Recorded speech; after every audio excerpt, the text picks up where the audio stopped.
And Kweku Timing has joined us to give us the very latest in business. Kweku Timing, I mean, we just had this press release from the Ministry of Information and International and Media Relations. That's right. International Relations. And Cabinet has actually endorsed the directive by the Bank of Ghana to end dollarization. Of course, it was also concerned about some of the lack of clarity in some of the directives. But, I mean, on the whole, they have ascended to it.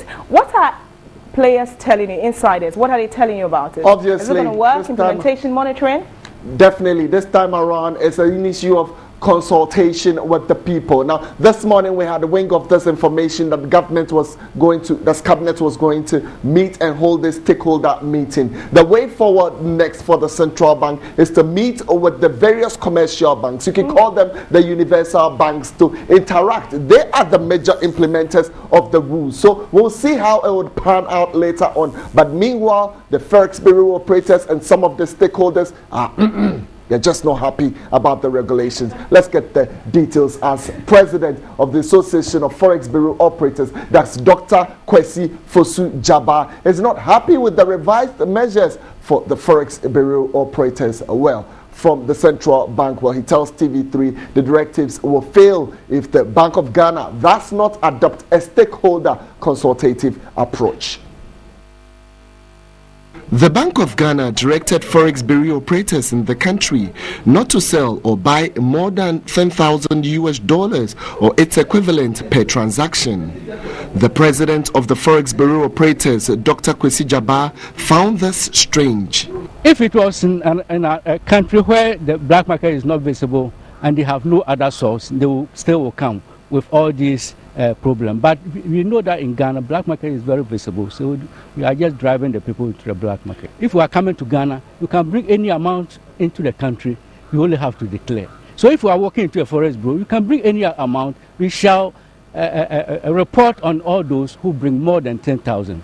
But that we should not be restricted to just buying only 10,000. The new regulation also requires Forex Bureau operators to computerize their operations by adopting certified softwares approved by the BOG.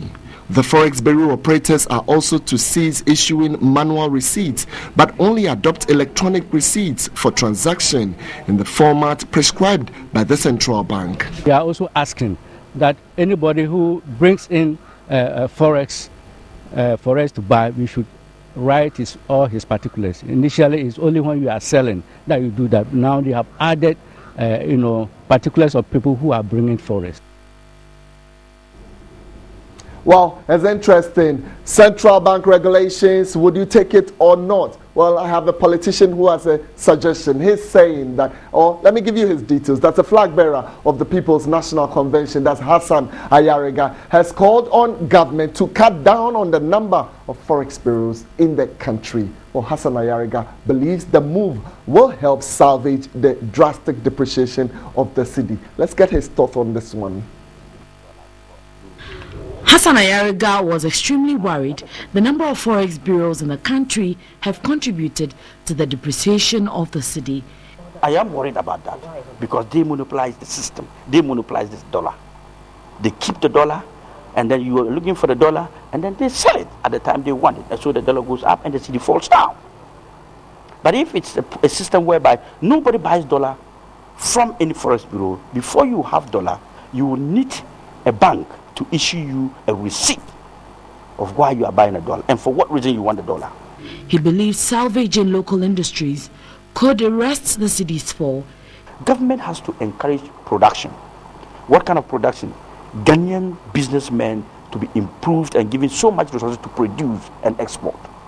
Not foreigners.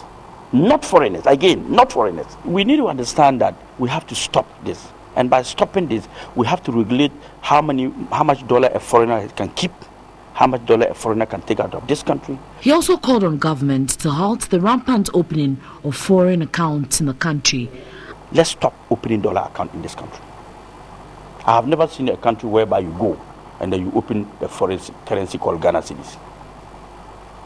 You go to the United States of America, you cannot open an account with Ghana cedis. You go to Germany, you can't open an account there and it's in cedis.